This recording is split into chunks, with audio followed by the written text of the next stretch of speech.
नमस्कार, स्वागत है आप सभी का डीडी न्यूज के इस खास बुलेटिन एक्सप्रेस 100 में, जहां हम आपके लिए लेकर आते हैं राजनीति, मनोरंजन, देश, दुनिया, खेल और व्यापार जगत की सभी बड़ी खबरों को एक्सप्रेस यानी फटाफट अंदाज में। मैं हूं शहला निगार। आइए खबरों को देखते हैं तेज रफ्तार के साथ। प्रधानमंत्री नरेंद्र मोदी आज शाम वीडियो कॉन्फ्रेंसिंग के माध्यम से स्मार्ट इंडिया हैकाथॉन 2024 के ग्रैंड फिनाले में युवा इनोवेटर्स के साथ करेंगे बातचीत।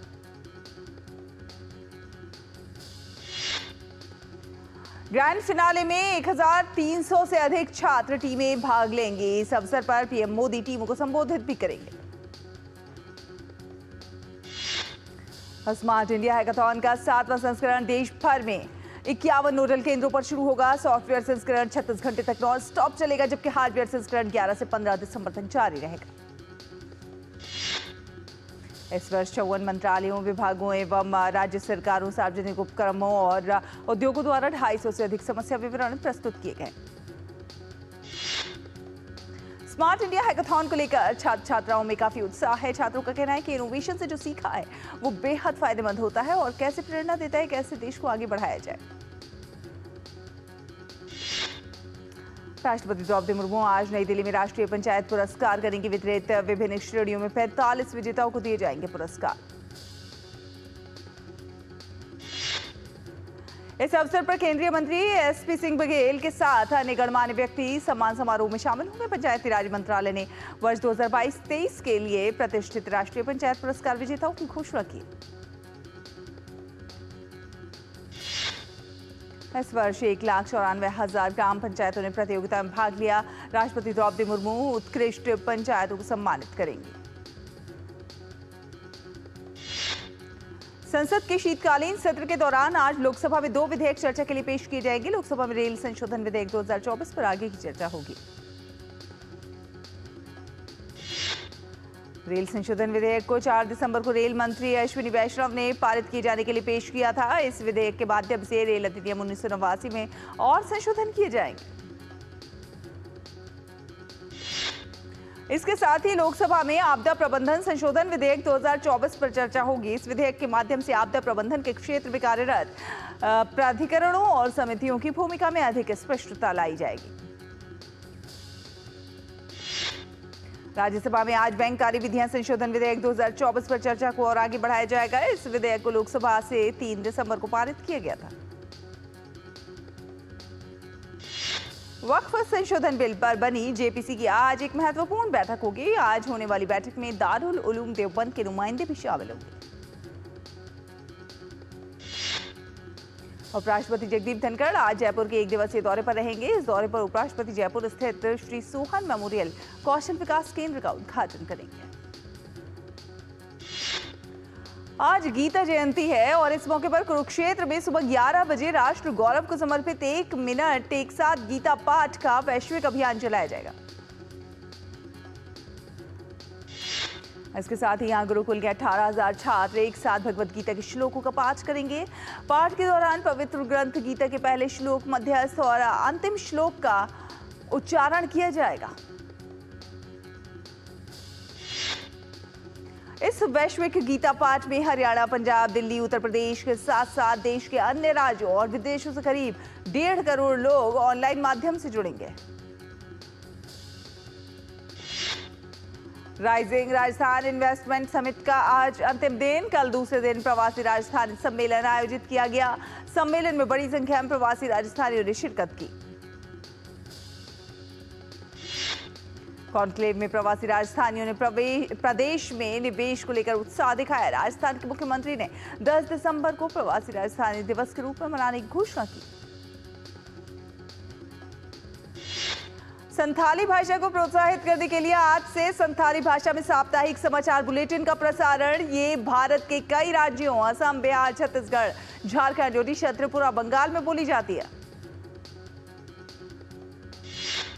बिहार लोक सेवा आयोग ने साफ कहा है कि 70वीं बीपीएससी प्रीलिम्स परीक्षा तय समय पर ही होगी। नॉर्मलाइजेशन से लेकर परीक्षा कैंसिल होने तक की अफवाह के कारण छात्रों को बड़ी परेशानी उठानी पड़ी। परीक्षा में 4.83 लाख छात्र उपस्थित होंगे। पर परीक्षार्थियों पर नजर रखने के लिए 30,000 से अधिक सीसीटीवी कैमरे लगाए जाएंगे। आईडी प्रूफ के अलावा उम्मीदवारों के बायोमेट्रिक की जांच की जाएगी। राज्य सरकार परीक्षा को लेकर अफवाह फैलाने वालों पर सख्ती की तैयारी में है।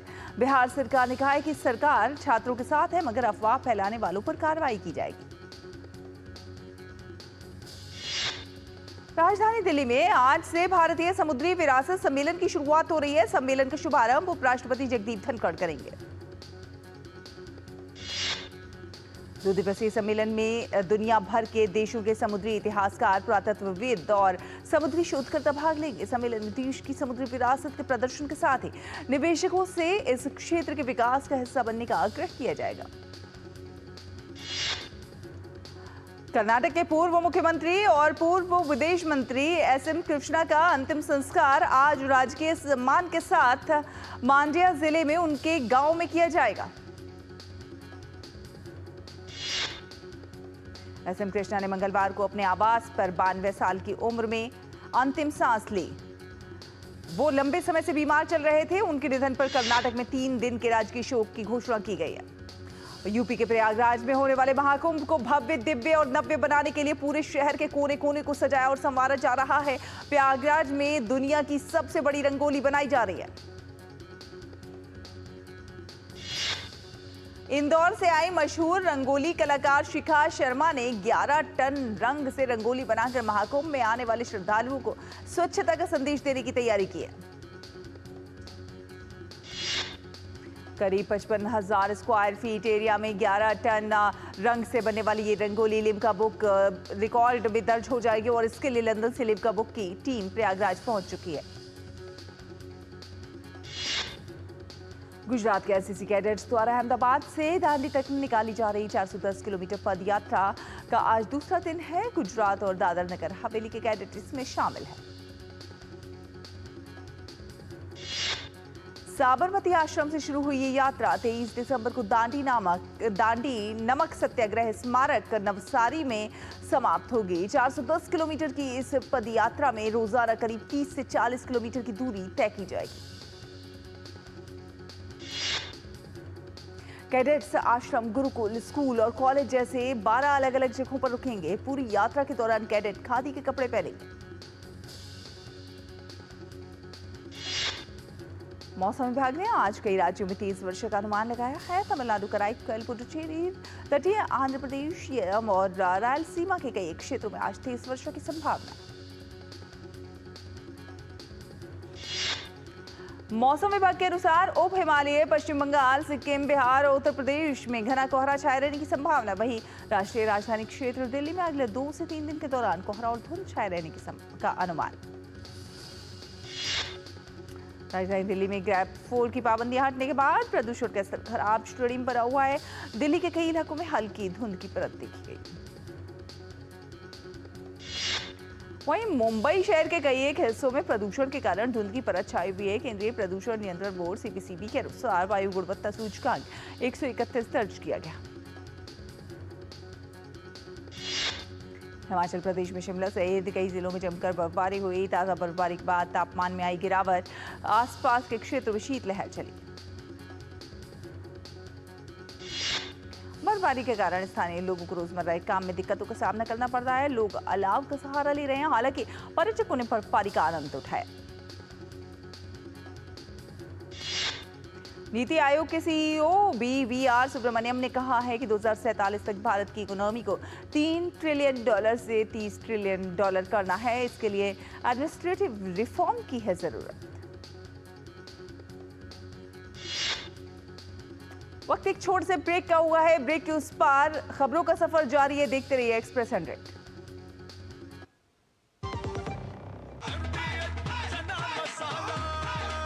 अब छोलिया हो या लोबिया, सफेद चने या काले चने, सब कुछ मजेदार बने। This is no ordinary sky. This is where legends are born. Squad 1, clear to space transition. Roger. Re-engaging heat. In the vast expanse above, The Indian Air Force reigns. Unseen, unstoppable, unmatched. Join the Indian Air Force to be a cut above. जब धरती चीर कर निकलता है लोहे का पत्थर और मिलता है मोंगिया के जोश से, फिर तपता है, पिघलता है और बनता है फौलाद। अब होता है सरिया सारी खूबियों के साथ। मोंगिया स्टील, मजबूत देश का मजबूत सरिया। Hey girls! Congratulations! आज तो पार्टी चाहिए। चैंपियन के साथ सेल्फी लेंगे। आइडिया, यही करते हैं पार्टी। Pizza party. ये चल अपना कार्ड और पिन दे। मेरे कार्ड की डिटेल्स मैं खुद ही डालूंगी। आरबीआई कहता है अपना पिन, ओटीपी, सीवीवी या इंटरनेट बैंकिंग पासवर्ड किसी के साथ शेयर ना करें। ऑनलाइन बैंकिंग सिर्फ अपने कंप्यूटर, मोबाइल और सिक्योर नेटवर्क से करें। Bye girls. कहाँ जा रही है? सुना नहीं? No sharing. आरबीआई कहता है जानकार बनिए, सतर्क रहिए। MDH की देगी मिर्च, देगी मिर्च का तड़का, अंग अंग फड़का। MDH की देगी मिर्च। ब्रेक के बाद स्वागत है आपका। आप देख रहे हैं एक्सप्रेस 100। चलिए रुक करेंगे कुछ अन्य खबरों का। नीति आयोग के सीईओ ने कहा है कि $30 ट्रिलियन इकोनॉमी के लक्ष्य को हासिल करने के लिए अगले 25 साल तक 8 से 9% की ग्रोथ के साथ आगे बढ़ना होगा। जीडीपी की रफ्तार चालू वित्त वर्ष की दूसरी तिमाही में धीमी रहने के बीच S&P ग्लोबल रेटिंग्स को उम्मीद है कि भारत की अर्थव्यवस्था 2025 में भी मजबूत वृद्धि के लिए है तैयार।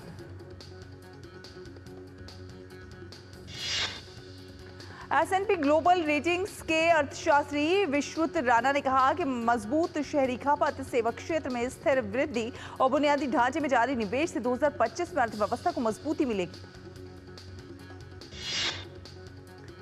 सरकार ने हरित ऊर्जा परियोजनाओं के लिए भारत में बने सेल के इस्तेमाल को अनिवार्य करने के लिए अपने ALMN आदेश 2019 में संशोधन किया है। नवीन और नवीकरणीय ऊर्जा मंत्रालय MNRI ने एक बयान में कहा कि सरकार का 1 जून 2026 से प्रभावी सौर PV सेल के लिए ALMN के तहत दूसरी सूची बनाने का है लक्ष्य। पूंजी बाजार नियामक सेबी ने सोशल मीडिया पर वित्तीय निवेश से संबंधित सलाह देने वाले रवींद्र बालूभारती और उनकी फर्म पर पूंजी बाजार से अगले साल 4 अप्रैल तक के लिए रोक लगा दी। 16वें वित्त आयोग के चेयरमैन अरविंद पनगड़िया ने कहा है कि केरल ने केंद्रीय करों में अपनी हिस्सेदारी मौजूदा 41% से बढ़ाकर 50% करने की मांग की है। अरविंद पनगड़िया ने बताया कि केरल ने विभाज्य पूल से राज्यों की प्रति व्यक्ति आधारित हिस्सेदारी को 45% से घटाकर 30% करने की मांग की है।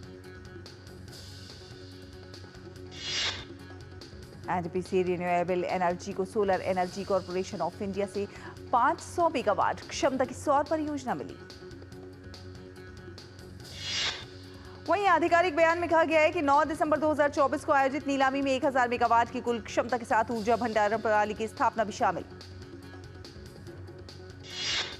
भारतीय प्रतिस्पर्धा आयोग ने $16.4 अरब में कोवास्ट्रो का अधिग्रहण करने के Abu Dhabi national oil company के प्रस्ताव को मंजूरी दी। टैक्स मैको रेल एंड इंजीनियरिंग ने DAMEPL के खिलाफ दायर अपनी दिवाला याचिका पर बहाल करने के लिए NCLT का रुख किया। जेप्टो के मानव संसाधन प्रमुख मार्टिन दिनेश गोमेज ने दिया इस्तीफा, जिसके बाद कंपनी ने मुख्य संस्कृति अधिकारी का नया पद सृजित करने के लिए चंदन मेंदिरत्ता की नियुक्ति की। ईडी ने पंजाब नेशनल बैंक में 13,000 करोड़ रुपए के कथित धोखाधड़ी मामले में फरार व्यवसायी मेहुल चौकसी की जब्त की गई 2,500 करोड़ रुपए से अधिक की संपत्ति की बहाली शुरू की। इक्विटी म्यूचुअल फंड में निवेश नवंबर 2024 में मासिक आधार पर 14% घटकर 35,943 करोड़ रुपए रहा। एमफी की ओर से जारी आंकड़ों के मुताबिक पिछले महीने SIP में 25,320 करोड़ रुपए का निवेश आया। अक्टूबर में ये 25,323 करोड़ रुपए रहा था। भारत ने सीरिया में हाल ही में हुए घटनाक्रम के बाद मंगलवार को 75 भारतीय नागरिकों को सीरिया से सुरक्षित निकाला। निकाले गए लोगों में से 44 लोग जम्मू और कश्मीर से हैं। ये लोग सैयदा जैनब में फंसे हुए थे। सभी भारतीय नागरिक सुरक्षित लेबनान पहुंच गए और वो उपलब्ध वाणिज्यिक उड़ानों से भारत लौटेंगे। सीरिया में भारतीय नागरिकों के अनुरोध और सुरक्षा स्थिति के आकलन के बाद दमिश्क और बेरूत में भारतीय दूतावासों द्वारा नागरिकों को सुरक्षित निकालने का कार्य किया जा रहा है। बांग्लादेश में हिंदुओं पर हो रहे अत्याचार के विरोध में भारत ही नहीं विदेशों में भी गुस्सा बढ़ा है। कनाडा में हिंदू समुदाय ने हमलों के खिलाफ बांग्लादेश वाणिज्य दूतावास के बाहर विरोध प्रदर्शन किया। विरोध प्रदर्शन के लिए हिंदू समुदाय के सदस्य टोरंटो में बांग्लादेशी वाणिज्य दूतावास के बाहर एकत्रित हुए और हिंदू अल्पसंख्यकों पर हो रहे अत्याचार पर संयुक्त राष्ट्र से हस्तक्षेप की भी मांग की। श्रीलंका के राष्ट्रपति अनुराग कुमार दिसानायके 15 दिसंबर से भारत की 2 दिवसीय यात्रा करेंगे। राष्ट्रपति का कार्यभार संभालने के बाद ये उनकी पहली विदेश यात्रा होगी। दिसानायके अपनी यात्रा के दौरान राष्ट्रपति द्रौपदी मुर्मू और प्रधानमंत्री नरेंद्र मोदी से भी मुलाकात करेंगे। राष्ट्रपति दिसानायके के साथ विदेश मंत्री विजिता हेराथ और उप वित्त मंत्री अनिल जयंत फर्नांडो भी मौजूद रहेंगे। इजराइल के प्रधानमंत्री बेंजामिन नेतन्याहू ने कहा कि उन्होंने अपनी वायुसेना को सीरियाई सेना द्वारा छोड़ी गई सामरिक सैनिक क्षमताओं पर बमबारी करने का आदेश दिया है ताकि वो जिहादियों के हाथों में न पड़े। नेतन्याहू ने कहा कि हम सीरिया में नई सरकार के साथ संबंध रखना चाहते हैं, लेकिन अगर ईरानी हथियार सीरिया के माध्यम से हिजबुल्लाह को हस्तांतरित किए गए या फिर इजराइल पर हमला किया गया तो जोरदार तरीके से जवाब दिया जाएगा। दक्षिण पूर्वी यूक्रेनी शहर जापोरिजिया में एक रूसी मिसाइल हमले में 3 लोगों की मौत हो गई और 16 घायल हो गए, जबकि कई लोग मलबे में दबे हुए हैं। क्षेत्रीय गवर्नर इवान फेडोरोव ने टेलीग्राम पर बताया कि बचाव कार्य जारी है। मलबे में दबे कम से कम 8 और लोगों की तलाश की जा रही है। यूक्रेन के राष्ट्रपति ज़ेलेंस्की ने इस हमले को क्रूर बताया और सहयोगियों से यूक्रेन को हवाई सुरक्षा प्रदान करने की अपील की। रूस यूक्रेन में नियमित रूप से जापोरिजिया और आसपास के क्षेत्र पर हमले करता रहता है। अमेरिका के नवनिर्वाचित राष्ट्रपति डोनाल्ड ट्रंप ने किम्बर्ली गिलफाइल को ग्रीस में अगले अमेरिकी राजदूत के रूप में नियुक्त किया है। किम्बर्ली गिलफाइल फॉक्स न्यूज के पूर्व होस्ट रह चुके हैं और साथ साथ ट्रंप ने अपने सहयोगी टॉम बैग को तुर्की में अगले राजदूत के रूप में नियुक्त किया। विश्व शतरंज चैंपियनशिप में भारतीय ग्रैंड मास्टर डी गुकेश और टिंकले रेन के बीच 13वें दौर का मुकाबला आज खेला जाएगा। 12 राउंड के बाद स्कोर 6-6 की बराबरी पर है।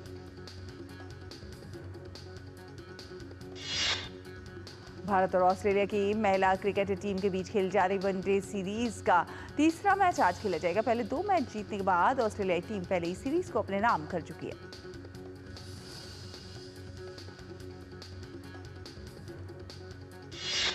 ग्रेटर नोएडा में स्थित आईटीबीपी के लखनावली कैंप में 13वीं ऑल इंडिया पुलिस तीरंदाजी प्रतियोगिता की शुरुआत हुई। इस प्रतिष्ठित प्रतियोगिता में देश भर से आई 24 टीमों के 300 से ज्यादा प्रतिभागी भाग ले रहे।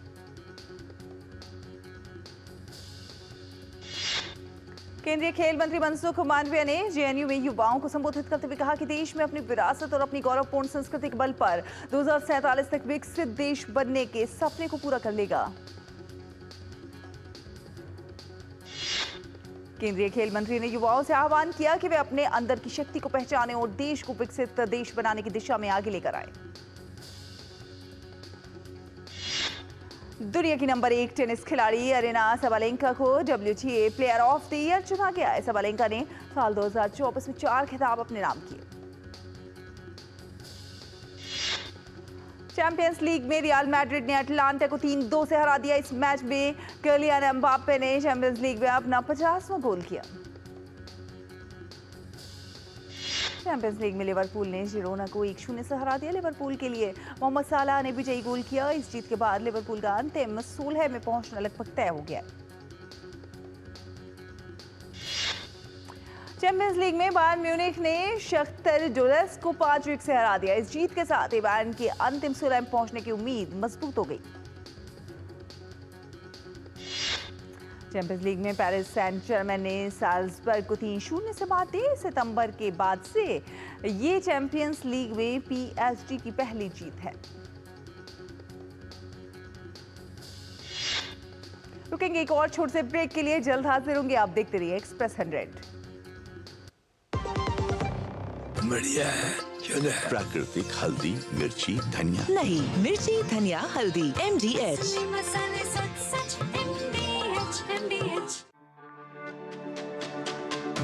मेरी पसंद।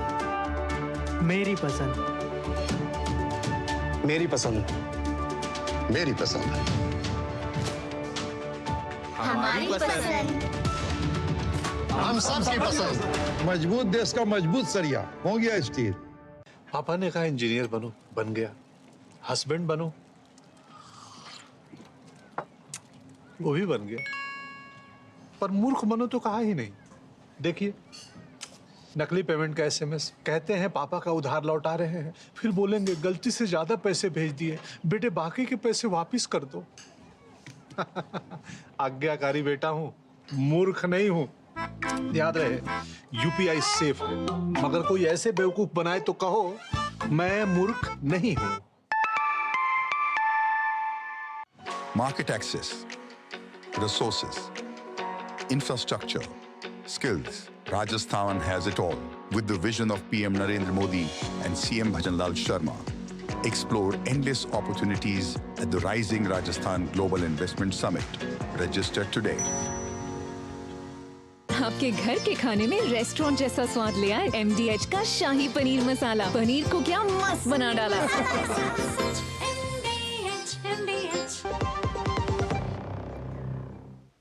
ब्रेक के बाद स्वागत है आपका। आप देख रहे हैं एक्सप्रेस 100। चलिए रुक करेंगे कुछ अन्य खबरों का। चैंपियंस लीग में बायर लेवरकुसेन ने इंटर मिलान को 1-0 से हरा दिया। चैंपियंस लीग के इस सीजन में ये पहला मौका है जब इंटर मिलान ने कोई गोल गंवाया। चैंपियंस लीग में आज बोरुसिया डोर्टमंड का सामना होगा बार्सिलोना से। डोर्टमंड के कई खिलाड़ी चोट के चलते इस मैच में नहीं खेल पाएंगे। बार्सिलोना के मैनेजर हैंसी फ्लिक को उम्मीद है कि उनकी युवा टीम बोरुसिया डोर्टमंड के खिलाफ शानदार प्रदर्शन करेगी। चैंपियंस लीग में आज मैनचेस्टर सिटी का सामना यूवेंटस से होगा। मैन सिटी इस चैंपियंस लीग में अपने 5 में से सिर्फ 2 मुकाबले जीते हैं। हंगरी में 25 मीटर स्विमिंग विश्व चैंपियनशिप के पहले ही दिन नया विश्व रिकॉर्ड देखने को मिला। कनाडा की समर मैकिंटोश ने 400 मीटर फ्री स्टाइल में नया विश्व रिकॉर्ड बनाया। विजय सेतुपति की तमिल फिल्म महाराजा 2018 में रिलीज हुई। फिल्म ठग्स ऑफ हिंदुस्तान के बाद से चीन में सबसे ज्यादा कमाई करने वाली भारतीय फिल्म बन गई है। चीन में 29 नवंबर को रिलीज होने के बाद फिल्म महाराजा अब तक 40.75 करोड़ रुपए का कुल कलेक्शन कर चुकी है। रणवीर सिंह की डेब्यू फिल्म बैंड बाजा बारात के 14 साल पूरे होने पर एक भावुक नोट लिखते हुए इसका जश्न मनाया। अभिनेता ने लिखा कि ये वो समय था जब उनके सपने हकीकत बन गए थे। शाहरुख खान ने अपने बेटे आर्यन और अब्राम के साथ आगामी film Mufasa the Lion King में काम करने के अनुभवों को साझा किया है। शाहरुख के छोटे बेटे अब्राम ने भी फिल्म में युवा मुफासा की आवाज दी है।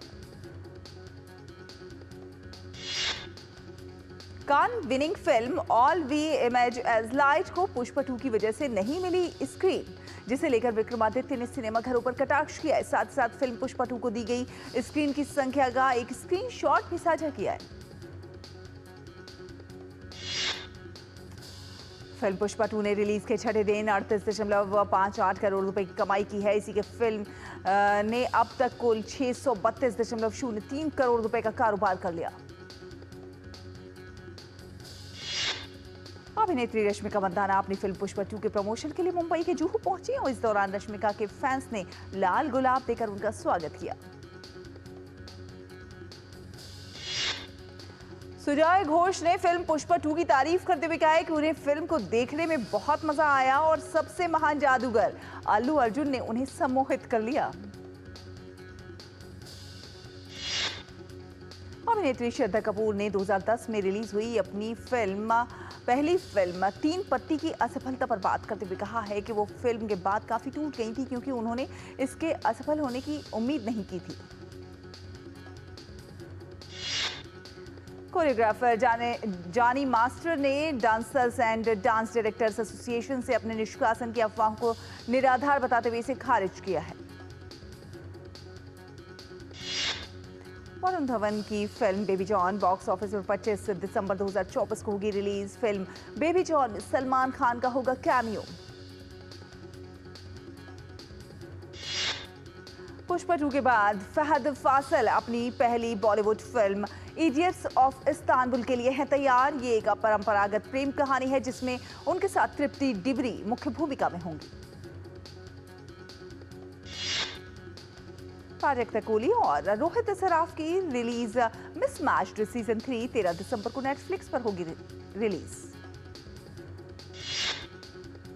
रैपर हनी सिंह के जीवन पर बनी डॉक्यूमेंट्री यो यो हनी सिंह फेमस का ट्रेलर जारी हो गया है।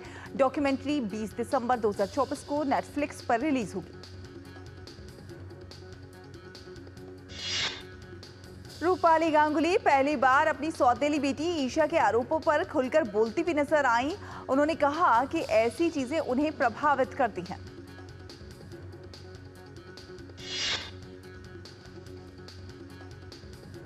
तो फिलहाल एक्सप्रेस न्यूज में इतना ही, लेकिन डीडी न्यूज पर खबरों का सफर लगातार जारी है। आप देखते रहिए डीडी न्यूज। नमस्कार।